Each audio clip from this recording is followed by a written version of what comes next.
Ce week-end avait lieu à Lyon les défis de la nuit, une soirée dédiée à la mode par le mannequin Phil Storm. Et parmi les 3 défilés prévus, un était tourné vers les personnes handicapées. Une vingtaine de mannequins, dont une bonne part de professionnels, y ont d'ailleurs participé. Daniel Pajon, Patrick Perel. Un joyeux capharnaüm. Depuis des heures, les mannequins se préparent. Maquillage, séance coiffure, body painting pour certains. Dans les coulisses du défilé, la tension monte. Mathilde met la dernière touche sur la coiffe d'Ursula. Je vais faire une suture, tu vois, au niveau des pinces. Et après, tu bougeras bien pour voir si ça tient. Tu fais des gros mouvements de tête? Oui. C'est la première fois, oui, mais ça m'a rien changé d'habitude. C'est exactement la même chose. On a procédé de la même manière. Et voilà, ça n'a rien changé au travail. Parce qu'Ursula n'est pas un mannequin tout à fait comme les autres.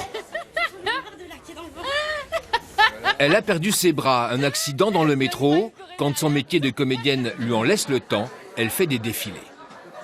On est considérés comme des professionnels, comme les autres mannequins. Donc, et c'est ça qui m'intéressait ici. C'est-à-dire que l'idée, c'est pas du tout d'être dans l'apitoiement ou dans les pauvres petits handicapés. C'est vraiment quelque chose de professionnel.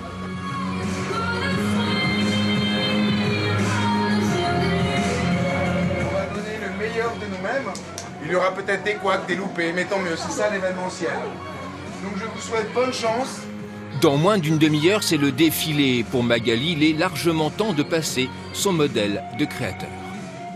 Moi, je travaille avec tout le monde, je ne vois pas le handicap.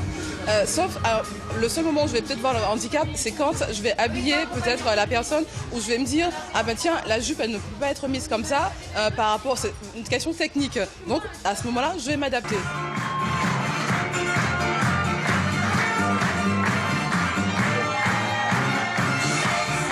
Ça nous caractérise physiquement, mais ça n'atteint pas ma personnalité, mon caractère, mes passions, mes joies, mes peines, mes désirs et mes sourires. Je suis Magali, femme indépendante, libre de ses choix et fière de défiler ce soir.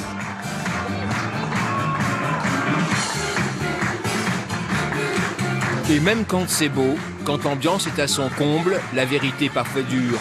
Pour eux, ce n'est que leur quotidien, une différence qu'ils ont réussi à apprivoiser grâce peut-être au regard des autres, à notre acceptation du handicap.